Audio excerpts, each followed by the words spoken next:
আসসালামু আলাইকুম এভরিওয়ান, সবাই কেমন আছেন? আশা করি সবাই ভালো আছেন। তো আমরা আজকের ক্লাসে গ্রাফিক ডিজাইনের কম্পোজিশনের যে মেইন রুলসটা আছে সেটা সম্পর্কে জানবো। তো আমি আমার প্রেজেন্টেশনে চলে গেলাম। গ্রাফিক ডিজাইন কম্পোজিশন রুলস, এখানে এই একটা রুলস যদি আপনারা ফলো করেন আপনার ডিজাইন আগের চাইতে প্রায় 70 থেকে 80% ইমপ্রুভ হয়ে যাবে যদি আপনি এই রুলসটাকে খুব ভালোভাবে আয়ত্ত করতে পারেন এবং ডিজাইন করার সময় যদি মাথায় এই রুলসটা রাখতে পারেন। ঠিক আছে, অবশ্যই বাকি জিনিসগুলো জানতে হবে, শুধু এই রুলস জানলে হবে না। আপনার টাইপোগ্রাফি, কালার চুজ, এগুলো সম্পর্কে অবশ্যই জানতে হবে। টাইপোগ্রাফি এবং কালারের ক্লাস নেক্সট ক্লাসগুলোতে আমরা নিব। তো এইগুলো শেষ করেই আমরা কি চলে যাব ফটোশপের বেসিক এবং ইলিস্ট্রেটর বেসিক, মানে ফটোশপ এবং ইলিস্ট্রেটর দুইটা একই সাথে আমরা শুরু করব। মানে ডিফারেন্টভাবে শুরু হবে না, একই সাথে শুরু হবে ইনশাল্লাহ। তো কম্পোজিশন রুলসটা আমরা আগে জানি যে এটার কম্পোজিশন যে মেন রুলস সেটা হলো রুল অফ থার্ডস। একটা ডিজাইনকে যখন আপনারা কম্পোজিশন দিকে তাকাবেন, কম্পোজিশন কি সেটা একটু পরে বলতেছি। Rule of thirds, the rule of thirds can be applied to any subject to improve the composition and balance of your image. সোজা কথায় আপনি যে ইমেজটা বা ডিজাইনটা করতেছেন সেটার যদি কম্পোজিশনকে ব্যালেন্স করতে চান অথবা কম্পোজিশনটাকে বা লেআউটটাকে যদি ইমপ্রুভ করতে চান সেক্ষেত্রে আপনার রুলস অফ থার্ডটা জানতে হবে। It is one of the most useful composition technique. এটা হলো সবচেয়ে ইউজফুল কম্পোজিশন টেকনিক, কারণ এটা হইল কম্পোজিশনের ক্ষেত্রে 90% ফটোগ্রাফাররাই এটা ইউজ করে, আবার অনেকে গোল্ডেন রেশিও যে আছে সেটা ইউজ করে। গোল্ডেন রেশিও সম্পর্কে আমরা পরে জানবো, কারণ গোল্ডেন রেশিওটা সাধারণত লোগোর ক্ষেত্রে বেশি ইউজ করা হয়, কিন্তু আমরা মেনলি যে ডিজাইনগুলো করি সেগুলোতে 90 to 80% এই ডিজাইনগুলো রোল অফ থার্ডস ইউজ হয়। এই কারণে আমরা এই টপিকটা নিয়ে আলোচনা করব। Acting as a guideline that helps creative determine where to place an object or a seat. মানে এটা হইল আপনার একটা ডিজাইন বা লেআউটের কোথায় কোন এলিমেন্টসটা দিলে সবার আগে সেখানে ফোকাল পয়েন্ট বলতে মানে চোখটা সবার আগে ওইখানে যাবে সেটা আমরা বুঝতে পারবো ইজিলি। ঠিক আছে, তো আমরা যদি এই ইমেজটার দিকে তাকাই, দেখেন এখানে একটা ইমেজকে টোটাল কয়টা ভাগে ভাগ করা হয়েছে? 9টা ভাগে ভাগ করা হয়েছে। দেখেন 1 2 3 4 5 6 7 8 9। তো এরকম করে যখন আমরা একটা ইমেজকে, সেটা হইতে পারে ভার্টিক্যাল, সেটা হইতে পারে হরিজন্টাল, বা সেটা হতে পারে লং, হইতে পারে সেটা অনেক বেশি ওয়াইড, সেটা যেই হোক না কেন, এইভাবে যদি সমান আপনারা 9টা ভাগে ভাগ করেন তাহলে দেখবেন যে এখানে 4টা কর্নার ক্রিয়েট হবে। এখানে একটা কর্নার যখন এখানে ক্রস করবে, এখানে একটা মানে ক্রস হবে, এখানে একটা ক্রস হবে, এখানে একটা ক্রস হবে, এখানে একটা ক্রস হবে, সোজা কথা। ঠিক আছে, তো এখানে হইল 41% বলতে হিউম্যান আই, মানুষের চোখটা 41%, মানে এই যে এই দিকে যদি আপনারা তাকান সবার আগে আপনার 41% মানুষের চোখ এখানে চলে যায়। তো 20% এখানে, 25% এখানে, 14% এখানে। সোজা কথায় এখানে প্রত্যেকটা মানে ডটই ইম্পর্টেন্ট, কোনোটার থেকে যে কম ইম্পর্টেন্ট সেরকম না, কিন্তু সবচেয়ে বেশি ইম্পর্টেন্ট হলো এই পয়েন্টটা, কারণ মানুষের চোখ সবার আগে এখানে যায়। তো আপনার মেইন যে ডিজাইনের এলিমেন্টস থাকবে বা ডিজাইনের টেক্সট বা ইমেজ যেটাই গুরুত্বপূর্ণ থাকবে সেটারে আপনার এই সাইডটাতে ইউজ দিতে হবে, এই সাইডটাতে আপনাদের বসাতে হবে। আমি চাইলে ফটোগ্রাফি নিয়ে এই কম্পোজিশনটাকে যদি আপনাদের ডিসকাস করতাম হয়তো বা আপনারা ইজিলি অনেক বুঝতেন, কিন্তু ডিজাইনের ক্ষেত্রে সেটা কীভাবে ইউজ হয় সেটা ধরতে পারতেন না, এই কারণে আমি এখানে ফটোগ্রাফি রিলেটেড কিছু জানি নাই।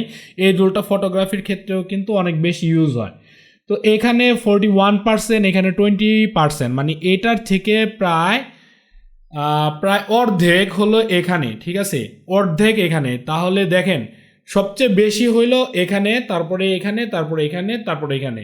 তো আমরা যখন ডিজাইন করবো আমাদের এলিমেন্টসগুলো যা মেইন ফোকাল পয়েন্ট বা মেইন টেক্সট বা যে জিনিসটা এই ডিজাইনের মেইন, সেগুলারে আমরা এই ডটগুলোতে প্লেস করার চেষ্টা করব। সেটা ইউআই ডিজাইন হইতে পারে, সেটা ফ্ল্যাট ডিজাইন হইতে পারে, সেটা ওয়েব ব্যানার হইতে পারে, সেটা হইতে পারে প্রিন্ট ডিজাইন, সেটা যাই হোক না কেন আপনারা এভাবে এটারে প্লেস করবেন ইজিলি। ঠিক আছে, তো আশা করি এইটা নিয়ে কারো কোয়েশ্চেন নাই। এরপরে যদি আমরা কিছু এক্সাম্পলে চলে যাই তাহলে আরও ভালো করে বুঝতে পারবো। আপনারা আগে এই ইমেজটার একটা স্ক্রিনশট নিয়ে সেভ করে রেখে দেন আপনারা, আর অবশ্যই চ্যানেলটা সাবস্ক্রাইব করে দিয়েন। আর আমাদের যদি এই ক্লাসগুলো ভালো লাগে আপনারা অবশ্যই আমাদের যে এই ভিডিওর কমেন্ট সেকশন আছে সেখানে একটা কমেন্ট করবেন এবং ভিডিওতে একটা লাইক দিয়ে দিবেন, তাহলে বুঝতে পারবো যে আপনাদের এই ক্লাসগুলো খুব ভালো লাগতেছে, আমি আরও ভিডিও ক্রিয়েট করতে মানে ইন্টারেস্টেড হব।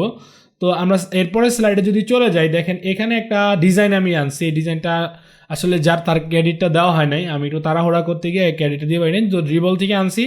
তো আপনারা যদি এই ডিজাইনের উপরের হিডার অংশটা দেখেন বা ল্যান্ডিং পেজটা যদি দেখেন, দেখবেন যে ওনারা কি করছে সেমভাবে আপনারা যদি এভাবে চিন্তা করেন, ডটটা জাস্ট কল্পনায় চিন্তা করেন, দেখেন এখানে মেন টেক্সটটা রাখছে, এখানে ইমেজগুলো রাখছে।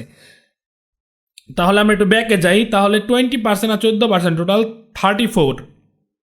তাহলে এটা যোগ করলে কত? 34%। দেখেন এখানে 34% এই জিনিসগুলো দিচ্ছে, তাহলে এটা কিন্তু একটা গুরুত্বপূর্ণ এলিমেন্টস এখানে।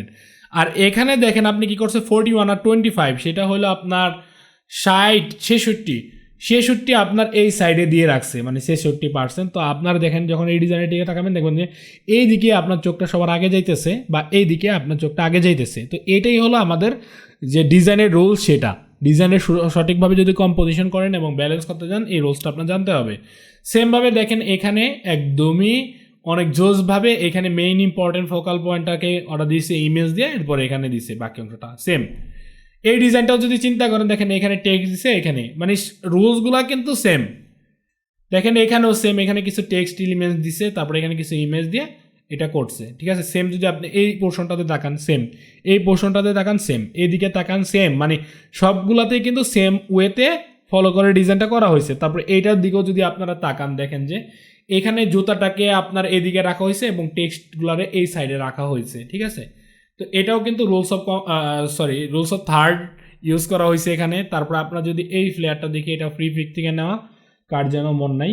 তো এইটারে যদি আপনারা এইভাবে ক্রস দিয়ে 9টা ভাগে ভাগ করেন, 9টা ভাগে সমান 9টা ভাগে ভাগ করেন, দেখবেন যে এখানে যে কাজটা করছে একদমই সুন্দর করে তারা এটার ইউজ করছে, যেখানে রুলস অফ থার্ডটা অবশ্যই ফলো করা হয়েছে কম্পোজিশনের মধ্যে। সেমভাবে এটারও ভাগ করে দেখেন আপনারা, ওই রুলস অনুযায়ী একই জিনিস একই রুলস ফলো করে করা হয়েছে। মানে প্রত্যেকটা গুড ডিজাইন বা ভালো ডিজাইনগুলাই তারা এই রুলসগুলো ফলো করে।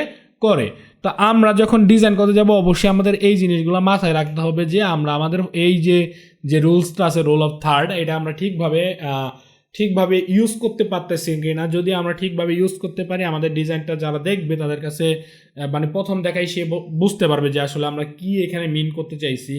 আর যখন আমরা ক্লায়েন্টের কাজ করতে যাবো, এগুলো তো মাস্ট আমাদের জানা লাগবে, কারণ ক্লায়েন্টের কাজ যখন করবো, ক্লায়েন্টের যদি সেই ডিজাইনটাকে মানে ইউজার যারা আছে তারা যদি নাই বুঝতে পারে এবং তাদের কাছে যদি ঠিকঠাকই মনে না হয়, তাহলে কিন্তু আসলে ডিজাইনটা অর্থহীন হয়ে যাবে, ঠিক আছে। তো আশা করি এই ক্লাসটা আপনাদের সবার ভালো লাগছে, সবাই ভালো থাকবেন আর চ্যানেলটা সাবস্ক্রাইব করে দিবেন। আল্লাহ হাফেজ, টেক কেয়ার।